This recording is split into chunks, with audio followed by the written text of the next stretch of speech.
There. I'm fine with that. My head's pounding. Oh, I'm sorry. Yeah. Oh, it's fine. I wonder what game is on it. Go to the store and get it. Does that work? No? Where is it? No, I don't think we have any games. Where's the game?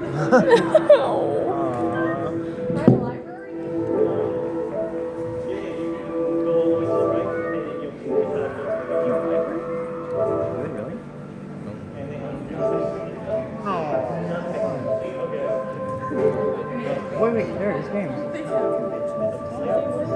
Do it. We gotta be on. Updates. Okay, I guess we'll have to do my panel. We'll bring a game next time. I haven't played with the PS4 yet, so this was I have a PS3. How do I turn you off? Do you know how to do it? Jose, give Jose a round of applause for the last. Jose is my guest handler, and so he handles me. Not that way, gross. And that's not gonna happen. Hi, what's going on? My name is Chuck Huber. I am a voice actor. I'm also not British. I am Russian. Sometimes I'm Irish. And Scottish and Austrian. Oh my goodness. You can scream for Austria. Sexy. My feet hurt, so I'm gonna take off my shoes. And my feet probably stink. I'm just getting ready. It hasn't really started yet. This is all just sort of, you know, I think I'm gonna go down there. I feel weirdly up here. Do you want a chair? Yeah, you can. No, I'm gonna just, hold on. That was painful. There were some ahs, like, oh, there's no microphone. So, that's really painful. Let's see how good he is with that. Do a dolphin. That was amazing. Let's try the dolphin next time. Oh, that's a good one. I've seen that one before. Look, they've even got a microphone. Let's see what happens when I go. This would be the weirdest way to do a panel. If you have questions, go up on stage and introduce yourself. Give out your voice acting credits, and then I'll ask you questions. I like your hat. Okay, so I should start for real. Your tape is falling off your awesome flag. I am reapplying it. Thank you. And now I'm hot wiring your chair. It will go 40 miles an hour now. Yeah! I've been plugging this in all day.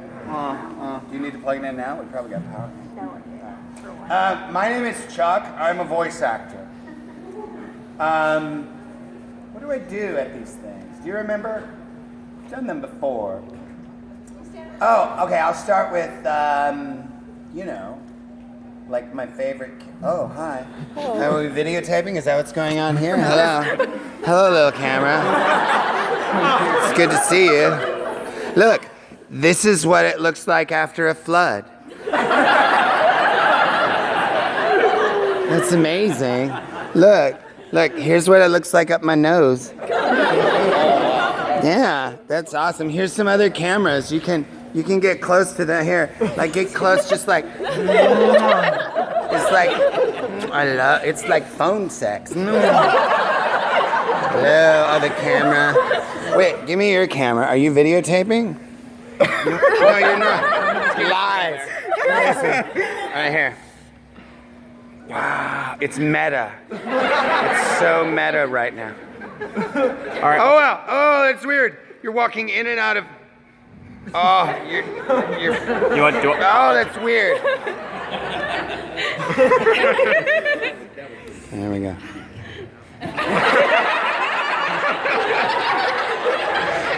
Hello. Hi, my name is Chuck Huber. And I'm a voice actor. Wow, your phones have my boogers on them. All right. There you go. That's not mine. That's hers. That's hers? Whose is this? one's mine. All right, sorry. I'll come to you. No, you get it.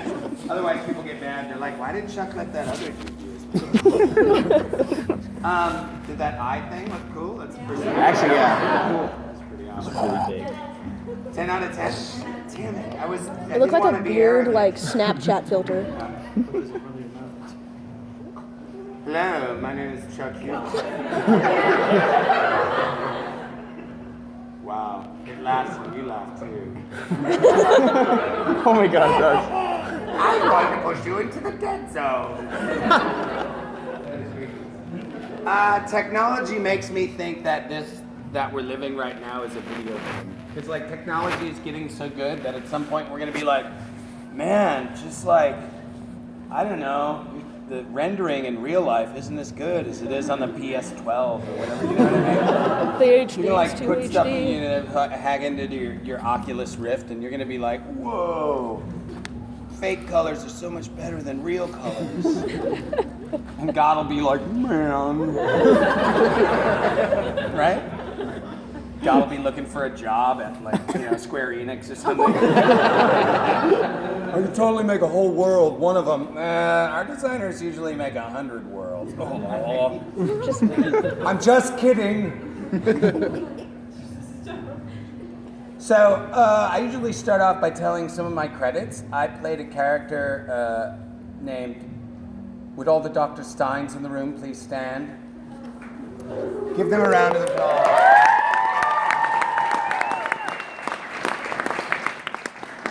I played a character named Dr. Stein. Also, I played, would all the Hetalia cosplayers stand? Are there any Hetalia cosplayers, please stand? Oh, on the chair. Yeah, all right. I played a character named Austria, which is an awesome character. I also did a character, any DBZ cosplayers in here? Not really? No?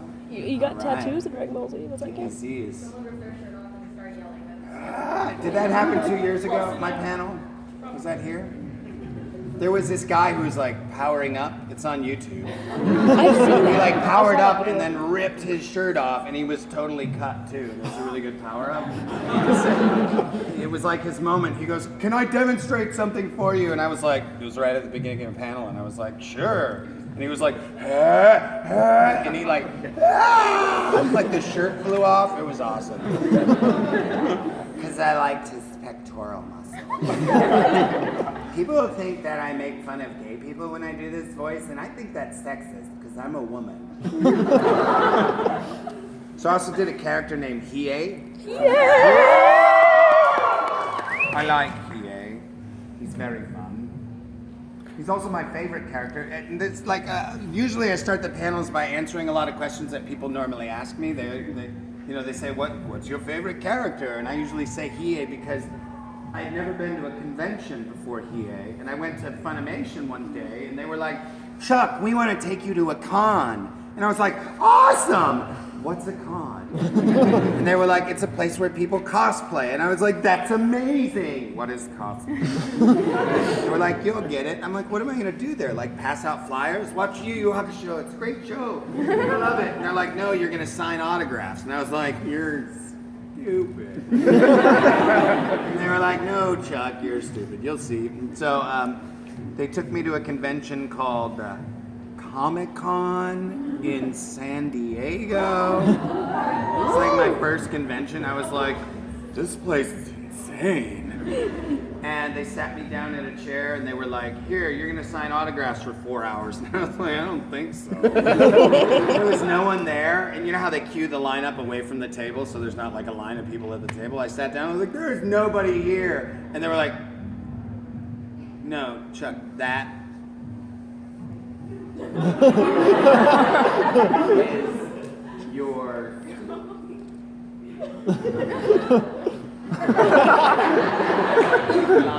Hang on, keep hanging. And so I went, what?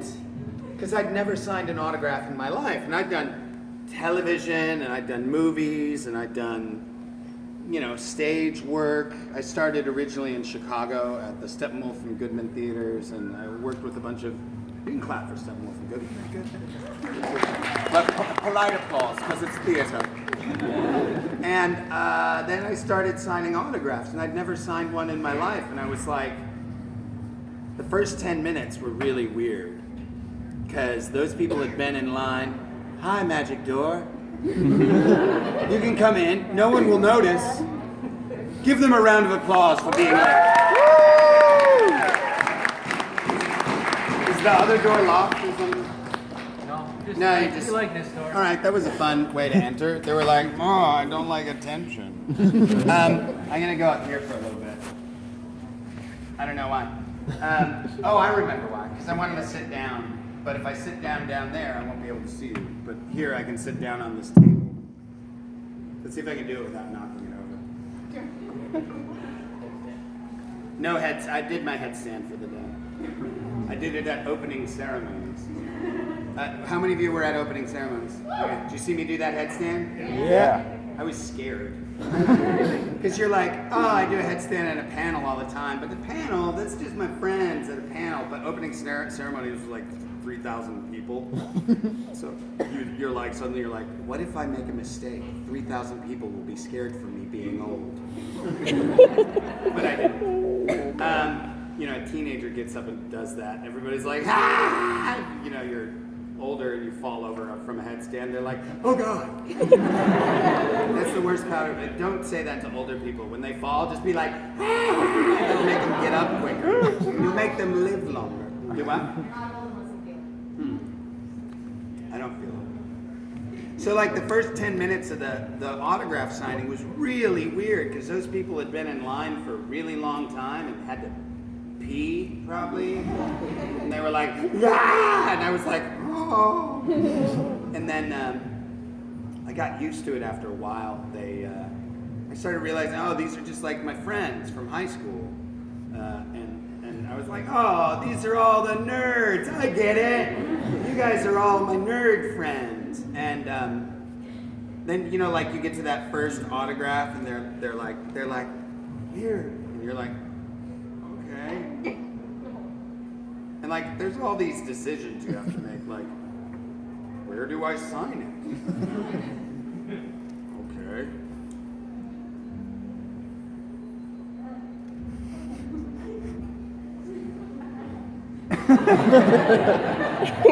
do you want the middle name too?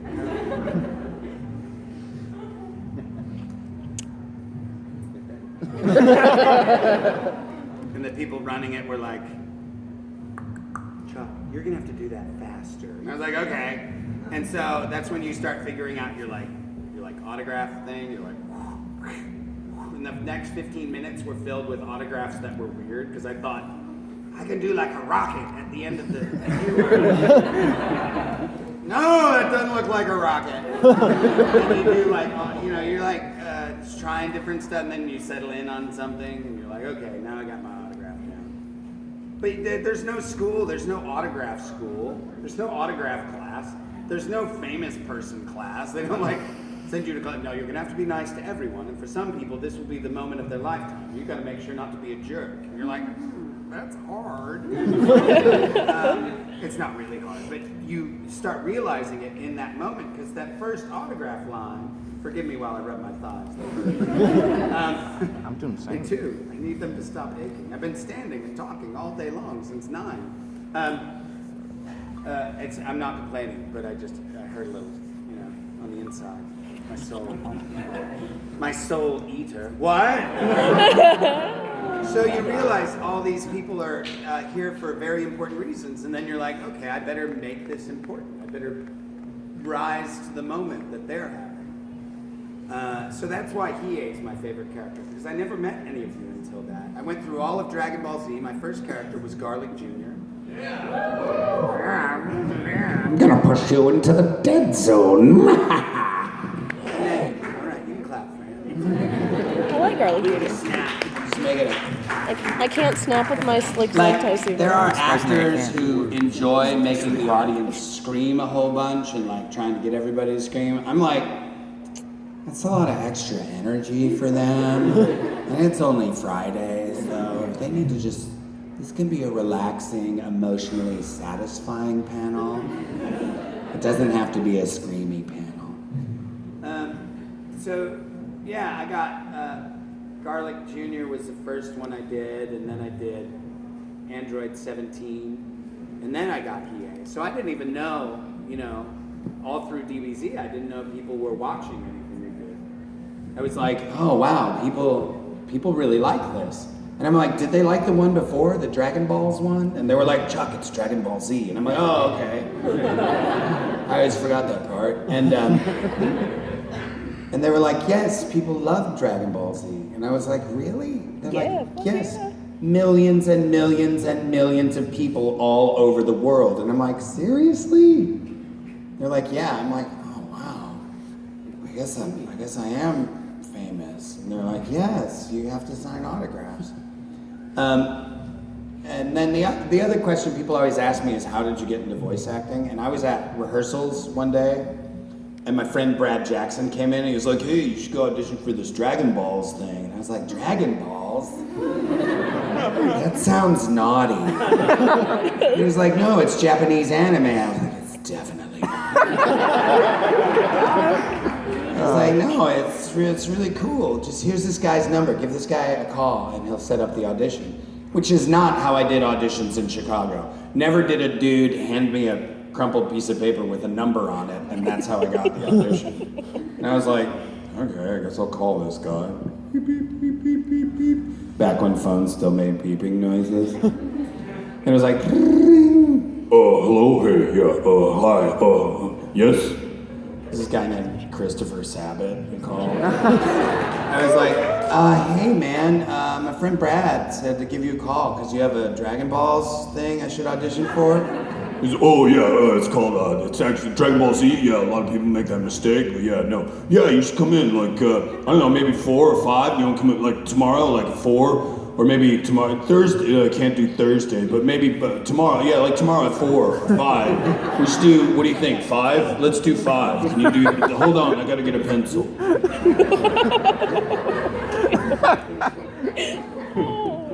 Did I just get an audition?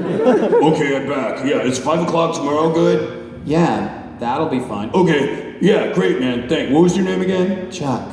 Okay, yeah, cool. Hey, yeah, it's really important that you, wait, I gotta go, something's on fire.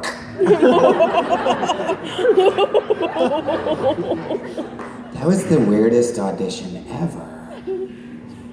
I don't know where to go. Beep, beep, beep, beep, beep, beep, beep, ring.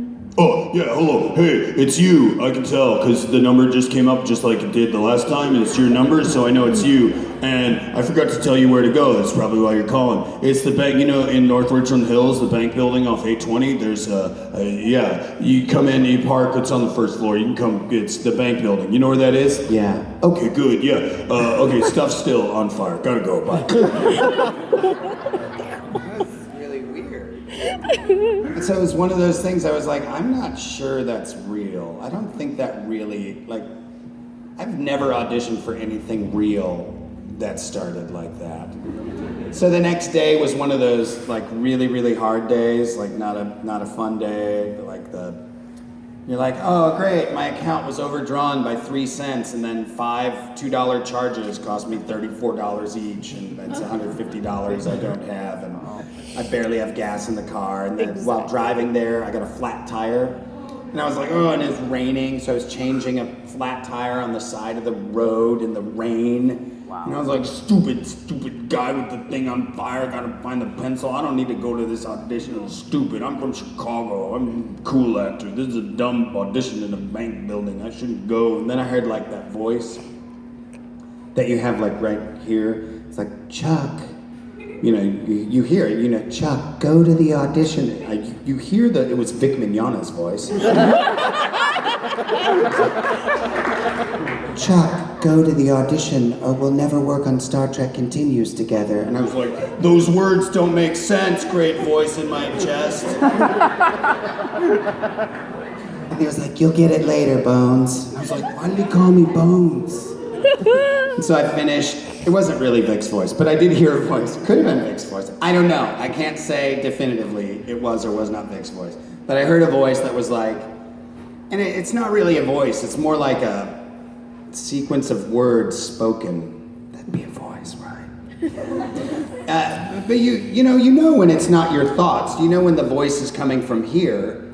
And yeah, I was like, okay, I better go do that. And it's really funny because had I not, my life would be 100% different. Because I never would have gone. Because if I decided, well, I'm not going to do that, I just never would have done it. I would have been like, I'm too cool for that. And you get your ego involved and you're like, oh, I'm better. I don't need to do stupid, whatever audition. But so anyway, I went to the audition. And I'm glad I did because it's been the highlight of my career. And I get to the audition and then go into the bank and I'm like, do I have to open an account to audition? And they're like, no, you want Funimation, it's next door. So I went in and auditioned and got Garlic Jr. And we all have that voice inside of us. The science is even showing that voice, that initial instinct you have on something is 99% of the time the right thing to do. So you're like, why do I feel creepy about that dark alley? Because you're going to die. So don't go down it. You have that instinct like, I should really go do that thing. Well, go do that thing immediately. You're, unless it's, I don't know, stealing from babies. I should totally steal from that baby. No, that's not the voice right here. That's a different voice. That's a voice from up here. That's a little weird, because what does a baby have that he'd want to steal? I've got so many diapers. So listen to that voice. It's important to. It knows what you need. I think it's our, what's her name? The little fairy in Zelda? Navi. Navi? It's our Navi, man. I think we all have a Navi inside of us that's telling us what to do, like the right things to do. Got So you you a end up chord doing on it. it? So listen to your voice. That's usually all the stuff I say, and then I let you guys ask questions, if you got questions. If you're loud enough, we don't need to use the microphones. My voice is dying. We'll go with this question here. Okay, so this might be an odd question, but correct me if I'm wrong. I know that Yu Yu Hakusho. You're wrong. I know that Yu Yu Hakusho, the Poltergeist Report movie, was not done by Funimation. If Funimation ever got the rights to that movie, would you be absolutely thrilled to voice Hiei once again? Yes. Yes, and every time I go up to Funimation, I'm like, when? And he's like, Justin is like, that thing is like, it's rights on top of rights with somebody else's rights in the middle of a contract that's in the middle of a dispute. So it's like, he's like, there's no way we could ever get that. I'm like, oh, if you could get it, everyone would be so happy. But there's a rumor that the writer of Hunter x Hunter and Yu Yu Hakusho is going to do more manga. Everybody was so adult about that. You were all like, I like how I've discouraged the sort of screaming aspect of things. And now everyone's gonna be like, solid emotional positivity coming from our voices. Yes. Probably the biggest challenge was Shao Tucker. Ooh, he's got that goddamn crochet monster. What? Because I had to whisper, and also I had to kill my daughter. The cow goes moo, the cat goes meow, the dog goes, Edward, kill me, Edward, kill me. Trust me, it's gonna make you feel better. Tomorrow you're gonna be like, somehow that Nina scene doesn't hurt as much anymore. I think it's because Chuck stuffed a stuffed animal in his mouth and chewed on it for a while. It really makes me feel better about that thing that still plagues my soul. Yeah, when I recorded that, it was like, you're just recording a thing. We didn't know Full Metal was gonna be a thing. You're just recording more stuff, and you're like, and McFarlane was like, you're gonna be this guy who does this thing. And I'm like, oh, it sounds anime, Oh, why does he do that to his daughter? Because, anime. And you're like, oh, okay. And so when I was recording it, I'm like, oh, that was awesome. And then you get to see the show later, and you're like, I'm a horrible human being.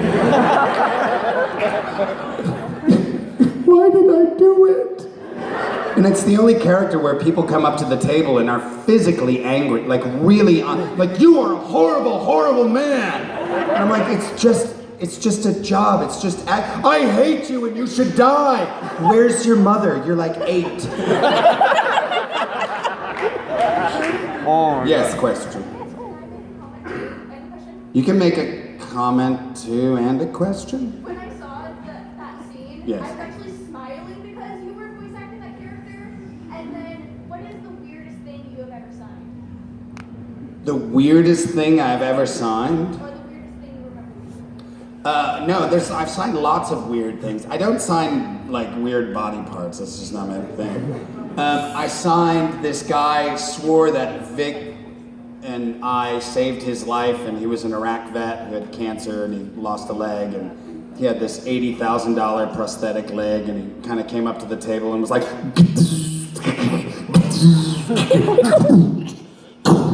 sign it. I was like, okay.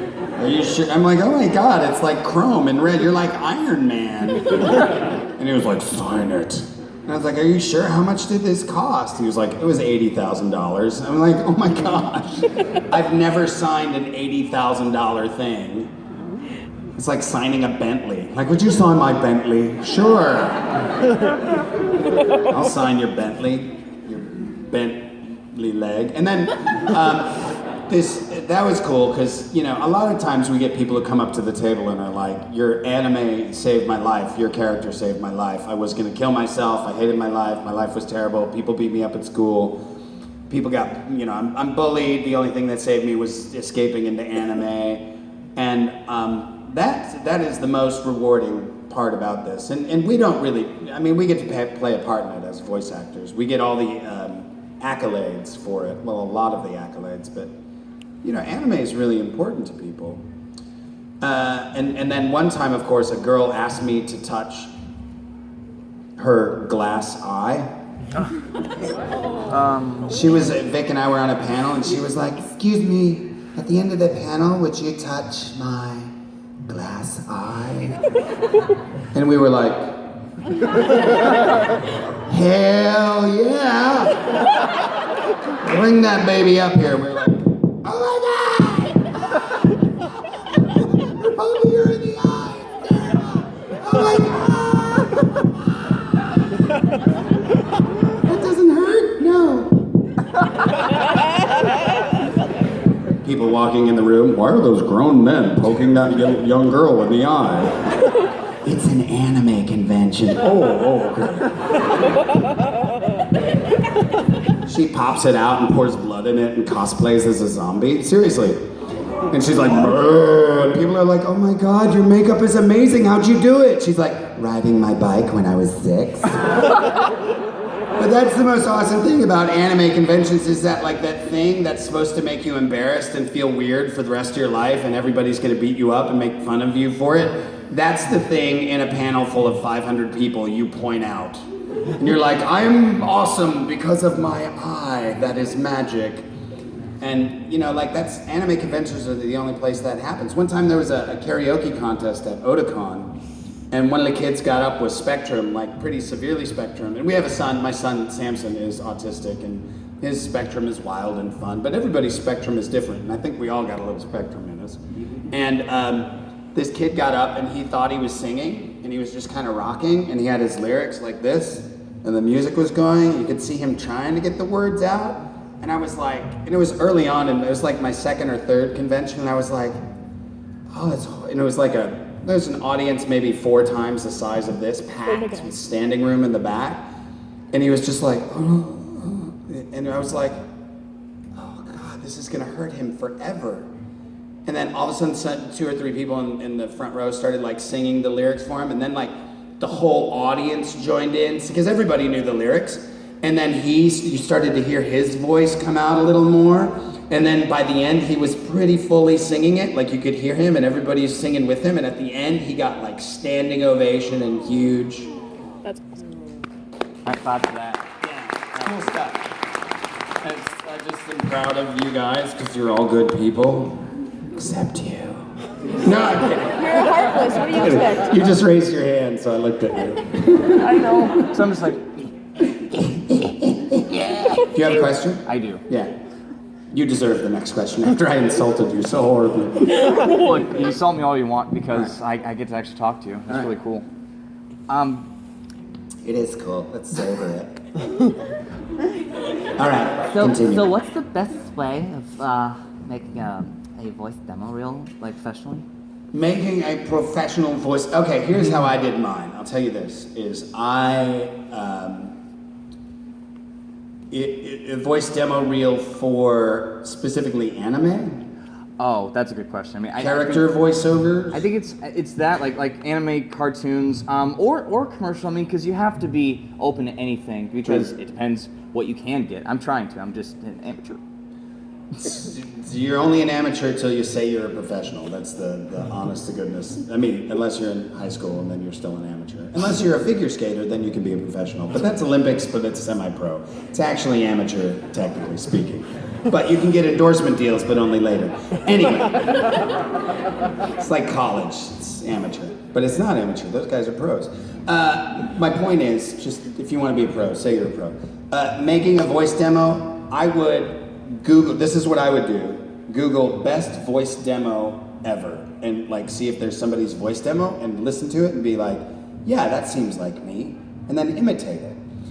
It would be best to avoid already known characters. It would be better to write up all your own characters. A lot of times people will come up to me and be like, I do an amazing Vegeta. And I'm like, great. And they're like, and I want to be a voice actor. I'm like, well, Vegeta's taken. So it's, you can do imitations, impressions of characters, but that's typically the realm of comedians. Comedians do impressions. Voice actors do original characters. So write your own original characters and put that together in a demo reel. Get friends who are writers and have them write stuff for you. You can, like my first commercial demo reel was all commercials I made up. It's like Swarovski vodka, the best vodka on earth, or whatever, And you just make up different, I did like political ads, like Senator Brownstein thinks that, or whatever, like you sound in a political ad. The country is going into, whatever, so you just make up stuff. But it's best to make original characters. Like some of my best horrible imitations are my best original characters. Because like Emperor Pilaf, I literally got Emperor Pilaf's voice by doing my best imitation of Edith Bunker from All in the Family. Ow, Archie, oh, I'm Emperor Pilaf, oh, hi. So Emperor Pilaf is really a 60-year-old woman from Queens. And it's okay. So you can do your own original characters for sure. Yes?